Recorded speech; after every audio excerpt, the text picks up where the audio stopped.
오늘 옛 계명과 새 계명이라는 제목으로 함께 말씀을 나누겠습니다. 우리 인간이 참 어리석습니다. 그죠? 애나 어른이나 할 것 없이 다 보면 어리석은 것 같습니다. 한 번 말해서 듣는 경우가 없는 것 같아요. 우리 애들도 보면 한 번 말해서 안 들어요. 똑같은 말을 하고 또 하고 또 하고 또 해도 듣지 않는 모습들을 우리가 자녀들을 통해서도 발견하게 되는데, 그러니까 얼마나 우리가 답답합니까? 그런데 그런 모습이 또 누구의 모습일까요? 바로 나의 모습, 우리의 모습인 것 같습니다. 그러니까 얼마나 하나님 보시기에 답답하실까요? 그리고 또 여기저기에 끔찍한 전쟁을 벌이고 있는 우리 인류의 모습을 보면 참 안타깝고 답답합니다. 하나님의 마음이 얼마나 아프실까? 하나님께서 이런 인간들을, 우리 인간들을, 이 어리석은 인간들을 보실 때에 얼마나 안타깝고 답답하실까요?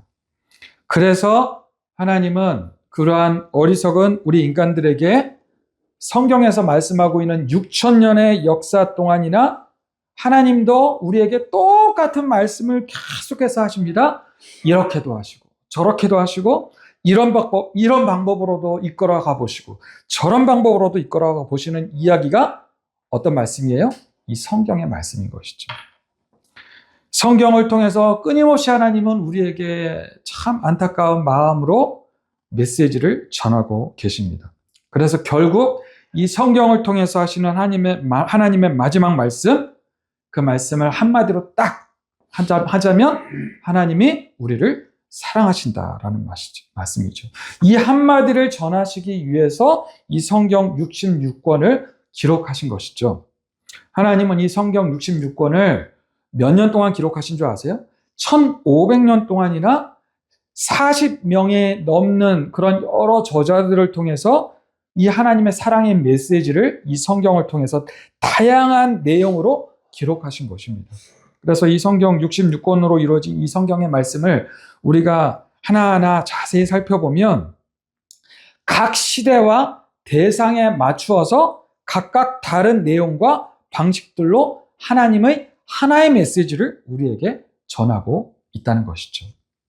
예를 들어서 마태복음을 기록한 마태의 이 마태복음을 보면 마태는 유대인들을 대상으로 해가지고 예수님은 유대인들의 왕으로만 오신 것이 아니라 온 세상의 왕으로 오셨다라는 내용을 주제로 하여서 이 마태복음을 마태가 기록하고 있습니다. 마가복음을 기록한 마가는요, 당시 유럽을 지배하고 있는 로마인들을 대상으로 해서 예수님은 세상을 섬기러 오신 종이시고 우리도 하나님의 종이 되어서 하나님의 말씀에 순종하여서 하나님의 종으로서 세상을 섬겨야 된다라는 말씀을 기록해서 전하고 있습니다. 누가복음을 기록한 누가는요, 이방인들을 특별히 대상으로 해서 이 누가복음을 기록했습니다. 그래서 예수님은 사람으로 오신, 우리와 똑같은 사람으로 오신 예수님이시다, 하나님이시다라는 사실을 이 누가복음을 통해서 강조하고 있습니다. 요한복음을 기록한 요한은요, 전 세계 사람들을 대상으로 기록을 합니다. 전 세계의 사람들을 대상으로 해서 예수님이 전 세계의 인류를 사랑하신 하나님의 아들로 이 땅에 오셨다라는 것을 강조하고 있는 말씀이 바로 요한복음입니다. 이처럼 각 성경의 각 내용들은 다양한 접근 방식으로 다양한 주제로 결국에는 하나님을 향하신, 우리를 향하신 하나님의 사랑을 말씀해주고 있다는 것입니다. 우리가 이제 몇 주 동안 지금 요한 1서를 묵상하고 있는데 이 요한 1서도 요한복음의 목적과 비슷한 내용을 가지고 있습니다. 하나님의 사랑을 구체적으로 강조하고 있습니다. 오늘 함께 읽은 말씀에는 특별히 이제 옛 계명과 새 계명에 대해서 말씀하고 있는데, 옛 계명이 뭘까요? 옛 계명. 하나님께서 유대인들에게 구약을 통해서 주신 율법과 계명을 우리가 옛 계명이라고 하죠. 하나님이 왜 율법을 지키고 이 계명을 지키라고 하셨을까요? 거룩하신 하나님을 우리도 닮아서 거룩해지기를 하나님이 기대하시기 때문에 구약의 율법과 계명을 주셨다는 것이죠. 그리고 율법과 계명의 가장 근본적인 내용은 바로 거룩하신 하나님을 닮아서 택함받은 이스라엘이 죄와 구별된 거룩한 백성이 되어라 라는 내용들이 율법과 이제 계명인 것이고, 우리 부모들이 사랑하는 자녀들에게 항상 해야 될 것과 하지 말아야 될 것들을 계속 잔소리처럼 말해 주듯이, 우리 하나님도 사랑으로 특별히 택하신 이스라엘 백성들에게 하지 말아야 될 것, 해야 될 것들을 구분해 가지고 율법과 계명으로 주셨다는 것이죠. 그런데 결과적으로 보면 이 유대인들이 이 율법과 계명들을 어떻게 받아들입니까? 율법과 계명들을 백성들에게 본이 되어주고 백성들에게 잘 가르쳐 주어야 할 하나님이 특별하게 뽑아서 택하신 제사장들이, 그들을 비롯한 종교 지도자들이 기득권 세력이 되었다는 거예요. 그래가지고 힘없는 백성들을 다스리기 위한 권위와 권세로 이 율법과 계명을 변질시켜 버렸다는 것이죠. 율법과 계명을 가지고 백성들을 지배하기 위한 도구로 바꿔버렸다는 것입니다. 율법과 계명을 지키지 않으면 절대로 구원받을 수 없다. 우리 바리새인들과 제사장들이 너희들에게 가르치는 이 율법과 계명을 철저하게 지켜야 된다 라고만 강조하면서, 사실은 하나님의 사랑으로 주어진 율법과 계명에 대한 의미를 저버리고, 그래서 예수님께서, 우리 하나님께서 그 의미를 잃어버린 율법과 계명을 폐하여버리시고 새로운 계명, 새로운 가르침을 직접 가르쳐주기 위해서 오신 분이 누구예요? 바로 예수 그리스도, 하나님의 아들이시죠. 마태복음 22장에서 보면 율법을 가장 잘 안다고 자부하는 한 율법사가 예수님을 시험하려고 이렇게 묻습니다. 예수님, 많은 율법과 계명들 중에서 가장 큰 계명이 무엇입니까? 예수님이 이와 같이 정확하게 말씀하시죠. 첫 번째는 마음과 뜻과 정성을 다해서 하나님을 사랑하는 것이고, 두 번째는 내 이웃을 내 몸과 같이 사랑하는 것이다. 율법을 가장 잘 안다고 자부하는 율법사가 아무런 대꾸도 하지 못할 정도로 가장 명확하게 율법과 계명의 참 의미를 정리해 주신 것입니다. 율법과 계명의 내용이 뭐라고요? 하나님을 사랑하고 이웃을 사랑하는 것이다. 여기에 참 율법과 계명의 의미가 있다는 것입니다. 그러니까 이 구약의 율법과 이 계명도 사랑의 계명인 것이죠. 그런데 이스라엘의 종교 지도자들은 이 율법과 계명의 이 목적과 참된 의미를 아까 말씀드렸다시피 변질시켜 버렸다는 것이죠. 그래서 예수님께서 요한복음 13장 34절에서 어떻게 말씀합니까? 우리 지난주에도 읽었지만 우리 요한복음 13장 34절을 한 번 더 읽어볼까요? 시작. 새 계명을 너희에게 주노니 서로 사랑하라. 내가 너희를 사랑한 것 같이 너희도 서로 사랑하라. 하나님께서 구약해 주신 율법과 계명에 대해서 진정한 의미를 모르고 그냥 행위로만 지키려고 했던, 행위로만 지키는 척했던 그런 지도자들과 지도자들의 그 율법과 계명을 그들이 악용하라고 했는데, 이 율법과 계명을 옛 계명으로 칭하여 버리시고 예수님께서 폐하여 버리셨다는 것입니다. 그래서 그 옛 계명보다 명확한 새 계명을 예수님께서 이렇게 말씀해 주신 것이죠. 그 새 계명이 뭐라고요? 내가 너희를 사랑한 것 같이 너희도 서로 사랑하라. 하지만 이 새 계명도 사실은 옛 계명과도 같은 목적을 가진 사랑의 계명이라는 것이죠. 그것이 바로 7절에서 말씀하고 있는 거예요. 우리 오늘 함께 읽은 7절 말씀인 것입니다. 우리 7절 말씀을 같이 한번 다시 읽어보겠습니다. 7절 말씀 시작. 사랑하는 자들아, 내가 새 계명을 너에게 쓰는 것이 아니라 너희가 처음부터 가진 옛 계명이니 이 옛 계명은 너희가 들은 바 말씀이거니와. 이 7절 말씀 이해가 되세요? 이제 조금 전에 우리가 요한복음 13장 34절을 읽었는데, 예수님께서 이 요한복음 13장 34절을 말씀하시기까지 사실은 이 13장 앞부분에 다음과 같은 배경이 있어요. 요한복음 13장 1절 말씀을 보면 이와 같은 말씀으로 시작합니다. 요한복음 13장 1절 말씀을 보면, 자, 한번 읽어볼까요? 같이 시작.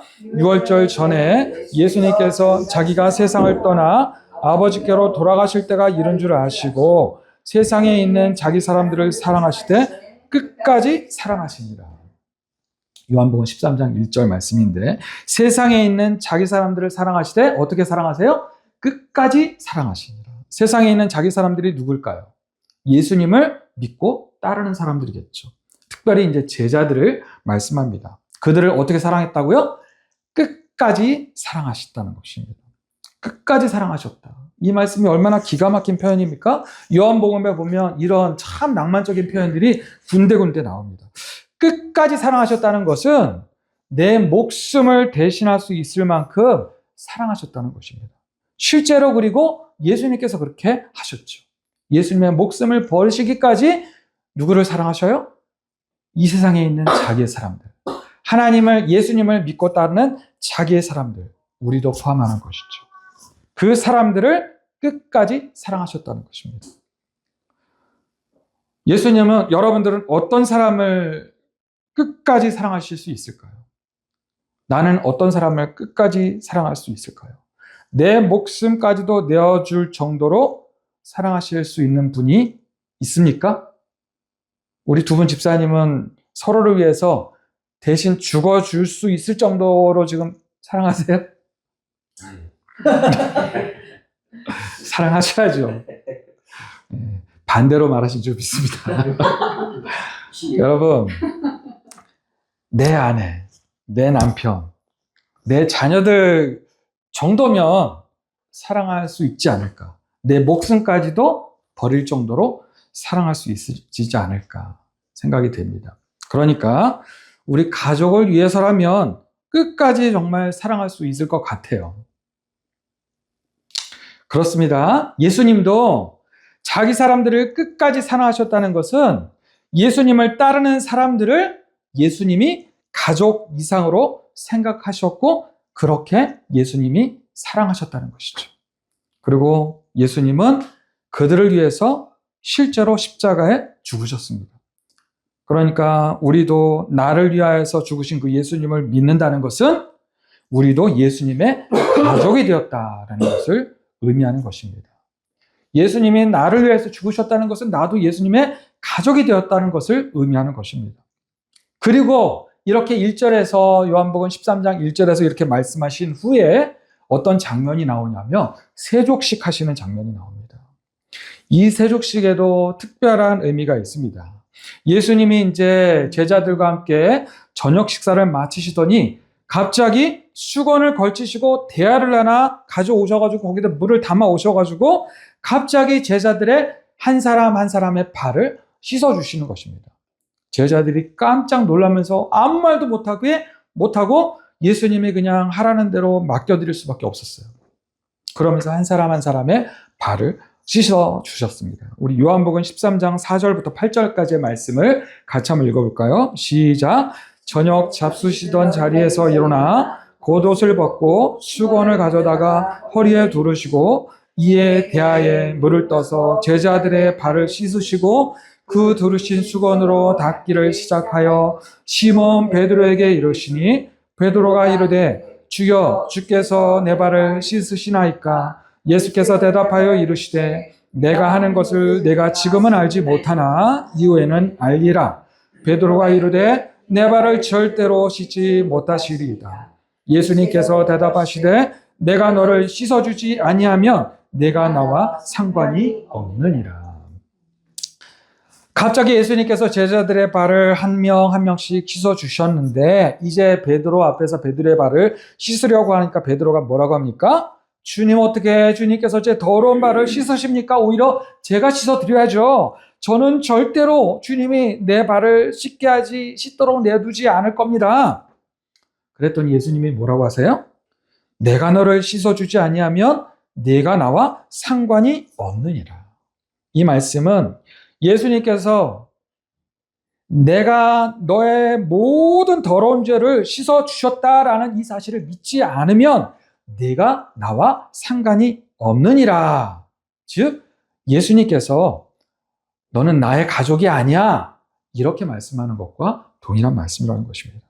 예수님의 그 죄 씻음의 희생을 믿지 않으면 예수님과는 아무런 관계가 없는 그저 저주와 심판의 존재다라는 말씀인 것입니다. 여러분, 예수님이 나의 모든 죄를 씻어 주셨다는 것을 여러분 진실로 믿으시죠? 그러면 우리는 예수님과 가족이 된 것입니다. 여러분 믿으십니까? 예수님이 우리를 가족으로 삼아 주셨다는 것입니다. 우리는 참 빛이신 예수님의 가족이 되었기 때문에 우리도 예수님의 참 빛 안에 들어오게 된 것이죠. 그것을 오늘 본문 말씀 8절에서 말씀하고 있습니다. 우리 8절 말씀을 같이 한번 읽어보겠습니다. 8절 시작. 다시 내가 너희에게 새 계명을 쓰노니 그에게와 너희에게도 참된 것이라. 이는 어둠이 지나가고 참 빛이 벌써 비침이니라. 우리가 예수님의 참 빛 안에 들어왔다는 것이죠. 자, 여기서 참된 것, 참 빛, 이 중요한 두 단어가 나오는데요. 우리나라 한글 성경에서는 이 참이라는 단어를 이제 동일하게 이제 번역을 해가지고 좀 이렇게 이 말씀을 명확하지 않게 좀 번역을 했습니다. 먼저 나오는 참된이라는 단어는 알레데스라는 헬라어 단어예요. 이 알레데스는 실제로라는 뜻입니다. 실제로. 그리고 뒤에 나오는 참빛의 이 참이라는 단어는 알레디노스라는 단어인데 어원은 비슷한데 그 해석이 조금씩 다릅니다. 이 알레디노스라는 단어는 본질적으로 진짜로라는 단어입니다. 앞에는 실제로라는 단어이고 이 알레디노스 뒤에 나오는 참빛이라는 이 알레디노스는 본질적으로 진짜라는 뜻이에요. 그러니까 좀 어려울 수 있는데 좀 잘 들어보세요. 이 8절을 정확하게 해석을 하자면 이와 같다는 것입니다. 잘 들어보세요. 내가 너에게 새 계명을 다시 설명하자면 옛 계명이 새 계명으로 완성되었다는 것이 십자가를 지신 예수님에게와 너희에게 실제로 이루어졌다는 것이고 이로 인해서 빛의 근원이신 본질이신 예수님의 빛으로 인해서 어둠이 지나갔다라는 것입니다. 그러므로 참 빛이 되신 우리 예수님의 가족된 우리들은 어떻게 살아야 할까요? 9절, 10절, 11절 말씀이에요. 9절, 10절, 11절. 9절 말씀. 빛 가운데 있다면서 그 형제를 미워하는 자는 지금까지 어둠에 있는 자요. 10절. 그 형제를 사랑하는 자는 빛 가운데 거하여 자기 속에 거리낌이 없으나 11절. 그의 형제를 미워하는 자는 어둠에 있고 그 어둠에 행하며 갈 곳을 알지 못하나니 이는 그 어둠이 그의 눈을 멀게 하였습니다. 그러니까 예수님의 빛 가운데 있는 우리 성도들은 형제를 미워하지 말라는 것입니다. 형제 자매를 미워하지 말고 사랑하라라는 말씀입니다. 갑자기 새 계명 얘기하시더니 왜 갑자기 이런 말씀을 하셨을까요? 당시 초대교회 안에 성도들끼리의 미움 다툼이 좀 심하게 있었던 것 같아요. 그래서 이 말씀을 강조해서 새롭게 하시는 것입니다. 여러분, 우리도 살아가다 보면 정말 우리가 사랑하기가 쉽지 않은 사람들이 분명히 있습니다. 특별히 공동체 안에서 정말 불편하게 되는 관계들이 간혹 있게 됩니다. 아마 한 번씩은 다 경험해 보셨을 것 같아요. 나는 최선을 다해서 우리 교회 공동체를 섬겼는데 참 그 은혜를 원수로 갚는 사람들이 있기도 하고 별다른 이유도 없이 참 나를 불편하게 만드는 사람들도 있는 것이죠. 나를 모함하기도 하고 시기하기도 하고 질투하기도 하고 그러다가 상처를 받고 교회를 떠나게 되는 그런 사람들도 있습니다. 초대교회 당시에도 분명히 그런 사람들이 있었기 때문에 사도 요한께서 예수님의 사랑이 어떤 사랑인지를 이렇게 설명하시면서 지금 9절, 10절, 11절 뭐라고 말씀하고 있어요? 형제를 미워하지 말고 사랑하라. 빛 가운데 있다고 하면서도 형제를 미워하는 사람은 예수님을 믿는다고 하면서도 마음으로 누군가를 미워하고 시기하고 질투하는 사람은 여전히 어둠 속에 있는 사람이다라고 경고와 권면의 말씀을 전하고 있는 것입니다. 자, 그렇다면 적어도 예수님의 가족된 우리는 그렇게 형제를 미워하는 사람들이 되지 않아야 되는 것이죠. 누군가의 해를 끼치는 사람이 되지 말아야 하는데 그러기 위해서는 어떠해야 한다고 말씀합니까? 우리 10절 말씀이에요. 10절 말씀 같이 한번 읽어보겠습니다. 10절 시작. 그의 형제를 사랑하는 자는 빛 가운데 거하여 자기 속에 꺼리낌이 없으나. 빛 대신 예수님 안에서 항상 있는 사람은 내 안에 있는 모든 미움, 다툼, 시기, 질투와 같은 어둠이 빛 가운데 예수님 안에 항상 있는 사람에게는 그런 모든 어둠이 자연스럽게 사라진다라는 것입니다. 왜냐하면 예수님의 그 사랑의 빛, 그 빛의 능력이 내 안의 모든 그 죄악들을 사라지게 만들어 주신다라는 것입니다. 그런데 반대로 여전히 교회 공동체 안에서 미움과 다툼과 시움과 질투를 가지고 있는 그 사람은 어떤 사람이라고 사도 요한께서 말씀하고 있어요? 참 빛인 예수님의 빛 가운데 거하는 사람이 아니라는 것입니다. 여전히 교회 안에서 입술로는 예수님을 믿는다고 하면서도 실제로 그의 영혼은 예수가 없는 사람이다라고 말씀하고 있는 것입니다. 아무리 목사, 장로, 권사라 할지라도 그의 심령과 그의 입술에 미움의 말이 있고 증오의 말이 나오고 거짓의 말이 나오고 시기하고 질투하고 다툼이 있는 사람은 예수가 없는 예수가 없는 어둠에 있어서 눈이 멀어버린 사람이다라고 분명하게 사도 요한께서 말씀하고 있는 것입니다. 그러니까 여러분, 우리는 어떤 사람이 되어야 합니까? 참 빛, 예수님의 사랑의 빛 안에 늘 거하는 그런 사람이 되어야 한다는 것이죠. 예수님의 사랑의 빛 안에 거한다는 것이 무엇입니까? 빛 가운데 거하는 삶에 대해서 이제 12절부터 자녀들아, 아비들아, 아이들아 하면서 이제 구체적으로 말씀하시는데 다음 주에 그 말씀을 나누도록 하겠습니다. 오늘 말씀을 정리하면 우리가 성경을 구약과 신약으로 나눠서 읽지만 성경의 모든 말씀의 주제는 뭐라고요? 하나님의 사랑이라는 것입니다. 하나님은 우리를 사랑으로 지으셨습니다. 그래서 우리가 아까 찬양한 대로 우리는 하나님의 사랑을 받기 위해 태어난 사람들입니다. 창세기 2장 15절 말씀을 보면 하나님께서 사람을 에덴 동산에 두셨다라고 말씀하고 있죠. 에덴이라는 뜻이 어떤 뜻인 줄 아세요? 기쁨, 즐거움이라는 뜻입니다. 그러니까 이 에덴 동산은 하나님과의 기쁨과 즐거움을 누리는 가족 공동체의 장소라는 것이죠.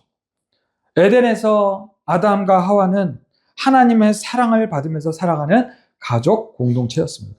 그런데 그 아담과 하와가 그 하나님의 사랑을 의심하고 하나님으로부터 떠나버립니다. 그래서 결국은 우리 인간 모두가 에덴, 그 기쁨과 즐거움으로부터의 장소로부터 쫓겨나서 그 이후로 지금까지 질병과 죽음의 두려움으로 가득한 이 어둠의 세상 속에서 살아가게 되었다는 것입니다. 지금 여러분, 지금 전쟁 벌어지고 있는 그 중동 지역을 보세요. 얼마나 그 사람들이 두렵겠습니까? 이로 인해서 온 세계가 지금 얼마나 혼란스럽습니까? 기름값이 오를까 봐 많은 나라들이, 많은 사람들이 걱정하고 두려워하고 있습니다. 다음 전쟁이 또 어딘가에서 또 일어날지 모르고 사람들이 두려워하고 있습니다. 이 모든 두려움의 근본적인 원인이 어디에 있다고요? 사랑의 빛으로 가득한 그 에덴으로부터 떠났기 때문에 그 모든 두려움이 시작이 되었다는 것입니다. 그러므로 이러한 때에 우리가 이런 모든 두려움으로부터 벗어나기 위한 유일한 방법이 무엇이에요? 유일한 해답은 우리의 빛 대신 예수 그리스도. 우리 예수님의 그 사랑의 빛 가운데로 우리가 들어가서 예수님의 가족이 되는 것입니다. 예수님이 주신 이 세 계명에 순종하는 그러한 삶을 살아가야 한다는 것이죠. 그 세 계명이 무엇이라고요? 세 계명을 우리가 너희에게 주노니 서로 사랑하라. 내가 너희를 사랑한 것과 같이 너희도 서로 사랑하라. 미국도 그렇고 이스라엘도 그렇고 이란도 그렇고 이 지구촌에 살고 있는 모든 민족과 모든 사람들이 이 세 계명에 순종하고 예수님의 사랑으로 서로 사랑하고 용서하고 용납하게 된다면 세상이 바뀌게 되겠죠. 하지만 너무나도 말세이기 때문에 결코 쉽지 않을 것입니다. 그러나 이 말씀을 듣고 있는 우리라도 우리에게 주어진 이 자리에서 그 예수님의 사랑의 빛 가운데 거하면서 예수님의 그 사랑의 새 계명에 순종하는 삶을 살아간다면 세상이 조금씩 변해될 줄을 믿습니다. 이번 한 주간도 우리 주님의 사랑의 빛 가운데 살아가시고 두려움이 아닌 천국의 기쁨을 미리 누리시는 저와 여러분들이 되시기를 주님의 이름으로 간절히 축원합니다. 기도하겠습니다.